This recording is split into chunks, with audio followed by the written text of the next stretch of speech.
Bueno, nos vamos también porque nos acompaña el panel de analistas en la Ciudad de México. Me da mucho gusto saludar a Javier Tello, comentarista y analista político, Carlos Bravo, regidor, analista internacional, y también está Viridiana Ríos, Viri Ríos, analista de política pública y profesora de Harvard. A los tres me da mucho gusto saludarlos desde acá y preguntarles de entrada qué es lo que respecto a la relación bilateral les pareció más relevante de lo dicho en el discurso del ya presidente Donald Trump. Viri, adelante. Bueno, primero un gran saludo desde la Ciudad de México a todo el equipo que está por allá en Washington. Desde este lado lo que se percibe es que realmente no hay muchas noticias nuevas, Denise. Mucho de lo que Donald Trump dice en su discurso son aspectos que ya veníamos esperando. Se habla de medidas migratorias draconianas, se habla, por supuesto, del uso de militares en la frontera, del llamamiento a un momento de urgencia y de emergencia en la frontera también. Tenemos un gran abanico, digamos, de políticas públicas que ya se habían anunciado. Políticas, por ejemplo, como el hecho de que se quiere recobrar el Canal de Panamá, el renombramiento del Golfo de México, pero creo que hay un punto muy interesante aquí también y un punto que yo diría hasta cierto punto positivo para México, que es que al menos en este primer discurso de Trump no parece estarse hablando de aranceles. Los aranceles con los cuales se nos había amenazado tanto a México como a muchos países, Europa, Dinamarca, en fin, no aparecen en el primer discurso de Trump y de hecho lo que se nos ha dicho es que se va a crear un comité de análisis específico para poder avanzar en este ámbito. Entonces esto nos dice que al menos por ahora la relación comercial de Estados Unidos y México está siendo protegida, sin duda una buena noticia para México. Ya. Javier Tello, sin embargo, se anuncia el Remain in México, algo que específica y concretamente la presidenta Claudia Sheinbaum había dicho que no estaba dispuesta a recibir justamente ya que permanecieran en nuestro país extranjeros no nacionales que hubieran cruzado la frontera con Estados Unidos y que hubieran sido detenidos. Es decir, esto que ya se había discutido, que en algún momento se acordó, que requiere un acuerdo binacional, porque obviamente no puedes hacerlo de manera unilateral. ¿Cómo ves esto? Denise, buenos días. Yo creo que el discurso fue abrumador. Se esperaba, en efecto, un discurso abrumador y fue abrumador, particularmente en el tema migratorio y fronterizo. Yo creo que el tema de Remain in México será impuesto por Donald Trump, por Estados Unidos al gobierno mexicano. Creo que el gobierno mexicano hace bien en rechazar, en tratar de rechazarlo. Sospecho que sucederá lo que ha sucedido en el pasado, que para efectos prácticos tendremos que aceptar alguna modalidad del Remain in México. Pero no solamente eso, nos pegaron por absolutamente todos lados en el tema migratorio. Una vez más lo esperábamos, pero oírlo con ese tono, oírlo con esa mirada, sí, es bastante fuerte. No sé, me imagino que todos aquí hemos visto la foto oficial que salió hace unos días.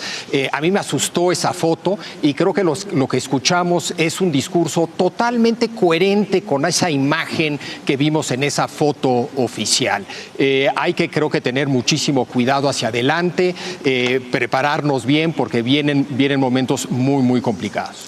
Y además, Javier, lo comentábamos aquí, no solo es el discurso, el tono y la imagen, es que esto viene respaldado por un mayor consenso en la población de los Estados Unidos de lo que desde luego nunca había tenido Trump para este tipo de medidas. Y me gustaría en ese sentido escucharte, Carlos Bravo, regidor. ¿Qué tal, Denise? Muy buenas tardes. Pues mira, sí, en efecto, no es nada más un segundo Trump, es un nuevo Trump que llega con mucha más fuerza, no solamente por la magnitud de su victoria, sino también porque llega mucho más arropado por un equipo que tiene mucha mayor claridad. Ya no es el Trump, digamos, hasta cierto punto amateur o improvisado de 2016-2017. Este es un Trump que llega y desde el primer día empieza a disparar, digamos, una avalancha de órdenes ejecutivas, empieza a cumplir muy rápidamente sus amenazas. Y a mí lo que me llama mucho la atención, los estaba escuchando hace ratito, es este énfasis en el expansionismo. territorial, pero que viene acompañado también de un contrapunto muy interesante, que es Trump siempre ha sido muy crítico de la guerra. Y si recuerdan, en su discurso inaugural dijo que lo más importante eran las guerras en las que iban a evitar involucrarse. Entonces, esta combinación de un presidente con ese arrojo o esa vocación expansionista, pero que al mismo tiempo es muy crítico, digamos, ya de las intervenciones armadas, creo que en su discurso, en su base, hay mucha renuencia a que Estados Unidos se involucre en otras guerras como la de Irak, como la de Afganistán. Y en ese sentido, bueno, pues vamos a ver qué significa, digamos, ese expansionismo crítico de la guerra, ¿no? Sí. Ahora que hablas, Carlos Bravo, sobre este carácter expansionista en el discurso de Donald Trump, tenemos ya una reacción por parte del Gobierno Nacional de Panamá. El presidente de la República, José Raúl Mulino, dice que rechaza de manera integral las palabras esbozadas por el presidente Donald Trump relativas a Panamá y su canal en el discurso inaugural, y dice: ejercemos el derecho que nos ampara, la base jurídica del tratado al que se refería, por cierto, Javier Becerra durante su intervención, para pues tratar de entablar el diálogo, dice, como vía para aclarar estos puntos sin menoscabar, dice el presidente de Panamá, nuestro derecho, soberanía total y propiedad de nuestro canal. Es el tono del mensaje del presidente de Panamá. Regresando aquí a los Estados Unidos, Javier Becerra y Carlos Díaz Rosillo, otra base importante de lo discutido hoy en el mensaje inicial del presidente Trump, el que dio en la rotonda del Capitolio, tiene que ver con temas sociales, con temas culturales, refiriéndose a que en este país solo se reconocen dos géneros, hombre y mujer. Es un tema que fue central entre el electorado durante la campaña, durante la elección. Carlos Díaz Rosillo, ¿cómo interpretas este mensaje? ¿Es simplemente atender al pulso del país, ponerse en sintonía con eso, o se trata también de las convicciones y los valores del propio presidente Trump? Yo creo que tiene que ver mucho con sus convicciones y con poder captar ese sentimiento de parte del pueblo americano que está harto de estos mandatos, que lo vimos no solamente en la campaña de la presidencia, sino también en muchas campañas para gobernador, en que le decía: no quiero que el gobierno me dicte cómo tengo que educar a mi familia. Entonces yo creo que puede captar el sentimiento del norteamericano promedio, que ya está harto de todos estos mandatos que le exigen hacer cosas que van en contra de la familia. Sí, lo hace irónicamente en un día en el que se celebra el nacimiento de Martin Luther King Jr., una persona que luchó y murió, ¿no?, luchando por los derechos civiles. Y es irónico que él lo mencione en su discurso, pero a la vez menciona esta parte de la identidad de género y también de la acción afirmativa, que en muchos casos ha favorecido a las minorías para poder tener acceso a la educación, Carlos.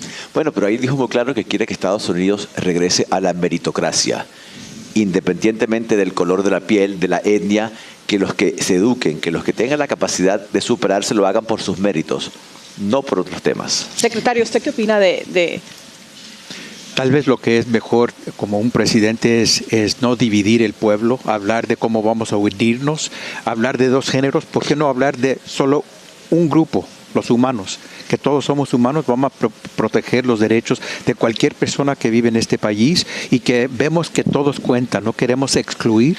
Queremos tener todos incluidos, hablar de esto de los géneros, a tratar de separar un pueblo, a personas que han dedicado mucho a este país y que trabajan duro cada día, es generar separación que no es bueno para este país.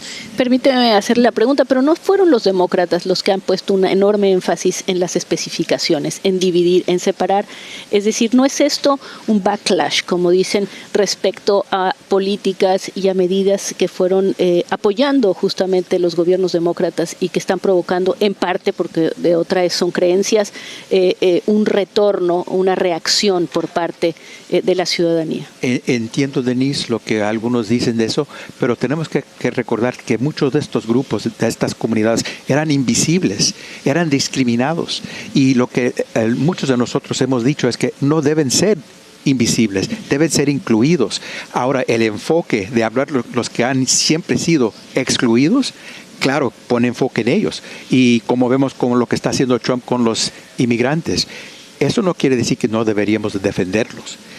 Claro, todos tienen derechos de poder vivir su vida, de no tener interferencias, pero por favor, no hay que excluir, hay que incluir. Y de hablar de géneros, ¿por qué no hablamos de humanos? Secretario Becerra, usted hasta hace 2 horas era el secretario de Salud y estábamos viendo en las invitaciones y como uno de los invitados a Robert F. Kennedy Jr., bastante polémico. El presidente Trump anunció en su discurso que ya no va a exigir que los militares se les sea aplicada la vacuna contra el COVID-19. Robert F. Kennedy Jr. está en contra de muchísimas vacunas.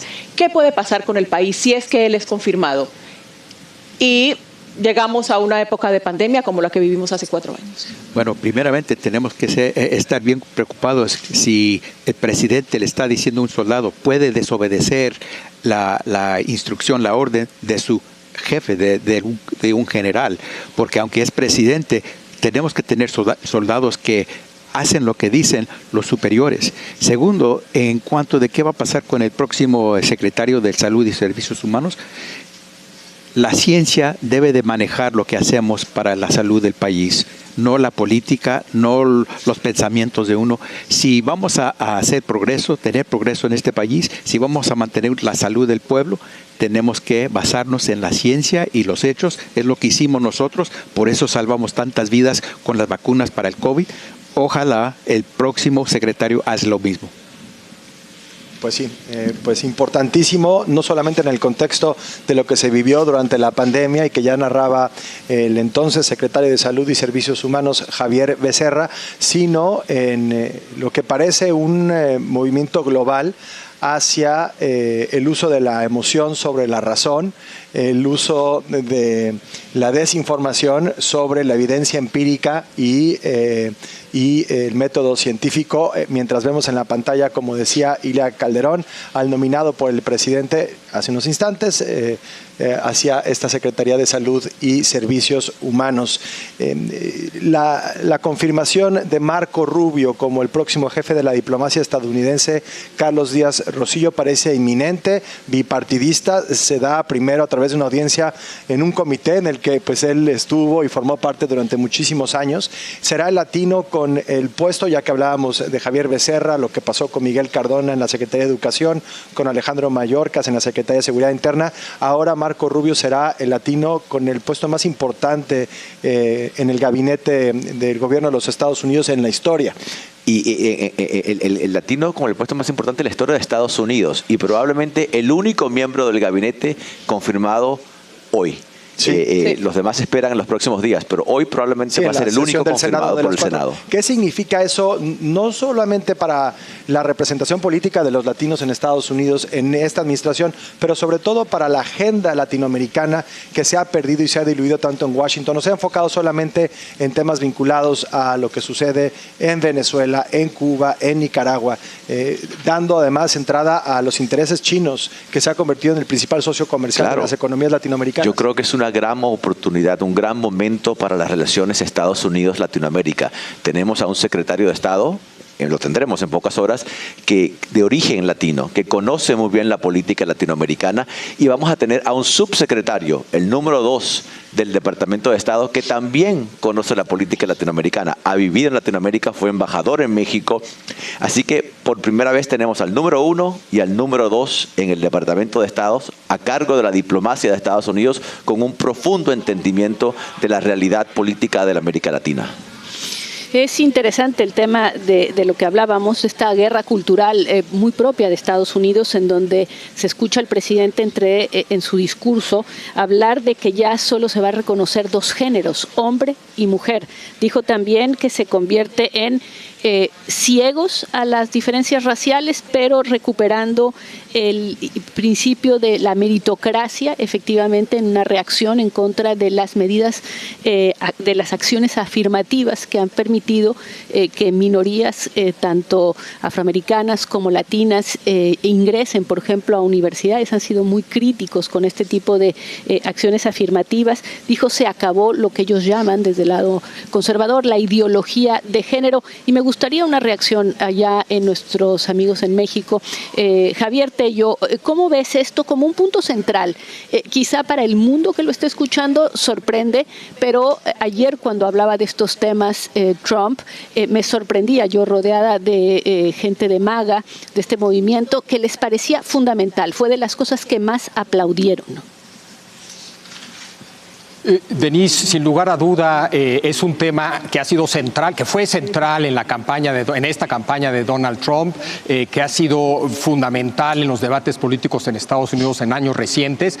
Creo que no sorprende nada que lo mencione en su discurso, en su primer discurso, pero tienes toda la razón. En un país como México, ese discurso hoy suena algo raro. Sospecho que en México llegaremos a esos temas, llegaremos a esos debates. Yo creo que son debates importantes. Creo que lo que hace mal, desde mi punto de vista, Trump, es cancelar esos debates. Uno puede objetar políticas públicas que han sido instrumentadas por los demócratas, pero creo que negar que esos debates existen y son reales y que hay varios bandos involucrados por decreto, no va a ayudar mucho, que digamos, a resolver esas discusiones. Quisiera hacerle una pregunta a Viridiana y retomar un tema de que hablaron tú, Denise, y ella sobre los aranceles, que sí, ciertamente el presidente Trump no mencionó una cifra sobre los aranceles que estaría cobrando a países como México, por ejemplo, pero podría ser este tema utilizado, estos aranceles utilizados como un capital político para presionar a México en el tema migratorio, específicamente para que vuelvan a aceptar ciudadanos de otros países con el tema de quédate en México, Viridiana. Sin duda, Ilia, creo que esta va a ser una herramienta muy poderosa para el trumpismo, no solamente para amenazar a México, sino para amenazar a muchos países. Ya lo ha hecho, por ejemplo, con Dinamarca en el tema de Groenlandia, con Panamá en el tema del canal, etcétera. Pero sí considero bastante positivo el que, al menos en estos primeros discursos, en este Trump que está planteando, digamos, su agenda más prioritaria en los primeros minutos en los que es presidente, no se ha nombrado específicamente a esta larga lista de tarifas. Incluso, y creo que esto es algo bien sorprendente, habla de crear un comité de estudio, algo como que muy raro dentro del trumpismo. De hecho, rara vez se habla de un comité de expertos, va muy en contra, digamos, de la forma de hacer política de MAGA. Y creo que esto es un reflejo de que Estados Unidos y el propio Trump sabe que en el fondo hay una dependencia económica entre México y Estados Unidos en la relación bilateral. Y si Estados Unidos golpea fuertemente a México, en el corto plazo se va a estar golpeando a sí mismo también, sobre todo por los resultados inflacionarios. Gracias, Viridiana.